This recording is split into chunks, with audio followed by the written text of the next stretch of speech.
I actually just thought of a funny story. It's not even that funny. But when I was very first doing Gilmore Girls, Chad Michael Murray and I were doing a scene, and we were at the Warner Brothers lot, and they were doing a tour. And there was a tour, I guess, from Canada. And so we were all over, we were like, who are all those people? Like, what are they doing in Stars Hollow? And they're like, some tour group from Canada. And Chad and I were like, Canadians? We like looked at them, like peeking around, like there were some Zoom people. We were like, dude, Canadians, look. And they were looking at us like, you know, the show hadn't aired. They're like, who are these dudes? Like, voguing for us, because we're sitting there going. That's what I just thought of. I was like, Scottish people? You get out much? I didn't get out of San Antonio, Texas until I was 18 years old. Aww. No, I couldn't have been happier. I did not You lack. live in San Antonio. Talking about in San Antonio, not when I left. Anybody have any questions before we get into craziness? I knew that I wanted to. Yes, please. The Kim Manners prank, did it ever go anywhere? You know what? It was gonna go somewhere, and it will go somewhere. We were sort of instructed in no uncertain terms. Listen, Kim's gonna die if you pull a prank on him because he's so stressed out. I'm sure he wouldn't die, but things got really, really crazy at the end of the show, and obviously we had those 4 episodes after the strike, and there were just budget problems and timing problems, and they were getting me out for Friday the 13th, and they were getting Jensen out for my buddy Valentine, and you know. They were getting me out for unemployment. Jim was like, listen, I need to be unemployed by April, so chip chop. So things got really crazy, and not like it's really tense on the set of Supernatural or something, but we were all sort of, what's a more PC phrase than balls to the wall? That doesn't work. That's like whispering like this. What am I supposed to say? Things were very like long hours, and they were trying to rush, and we needed like 12 days to shoot, and they gave us 9. So. Yeah, the Twizzler video got me kind of excited for it. Which one was that? Jensen's Twizzler shoot. Oh. Yeah. That wasn't a Twiz. No, I'm just kidding.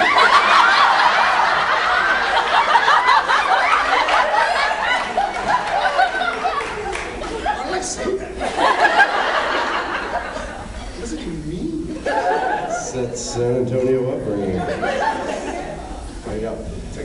Kim Manners was very, very stressed out toward the end of the season. He pulled me aside at one point and said, if I have to work one more day with these 2 guys. He probably did say that. I'm sure Jim's kidding, but he probably did say that. But we're brewing some nice stuff. Got a question. Do you die on Friday the 13th, or do you get to kill Jason? You know what?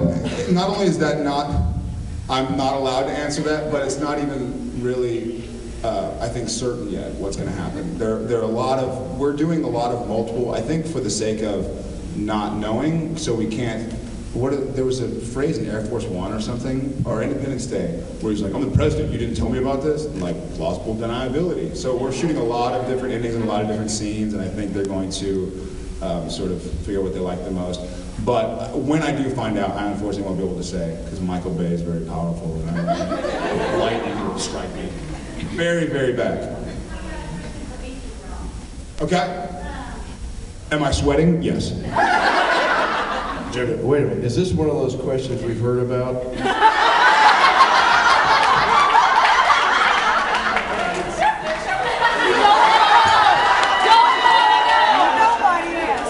Okay, apparently this is a legitimate question. I don't know what it is, I'm just telling you, be prepared.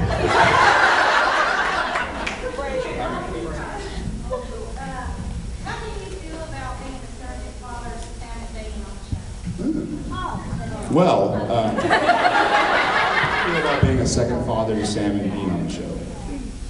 Is she asking you? How do I feel about being a second or surrogate?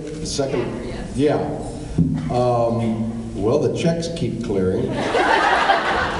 And I figured, okay, I'll be a second father to you too, Jim. Oh, yes, I meant, I love working with the boys. They're fine, upstanding young men, and they don't stress anybody but Kim out. I think it's cool. I think that the show really, I mean, this isn't talking about me, it's talking about the writing and the creation of the character. I think the show really benefits from Bobby because somebody's got to straighten these two clowns out.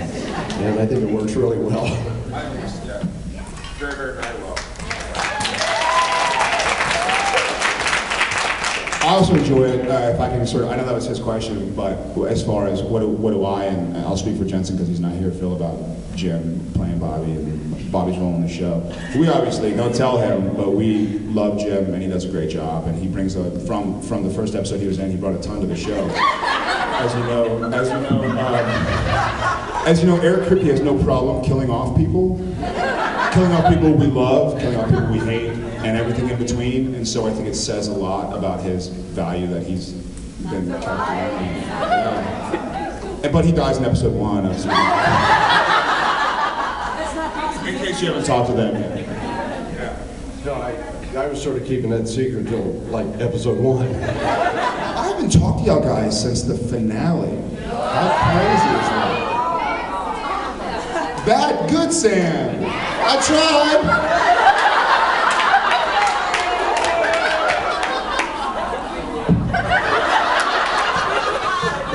Not hard enough.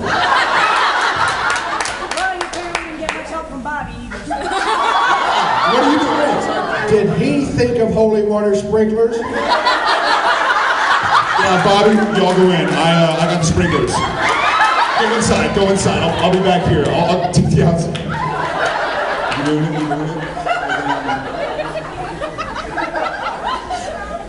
I'm gonna take my question. I'm tired of your question. Yes.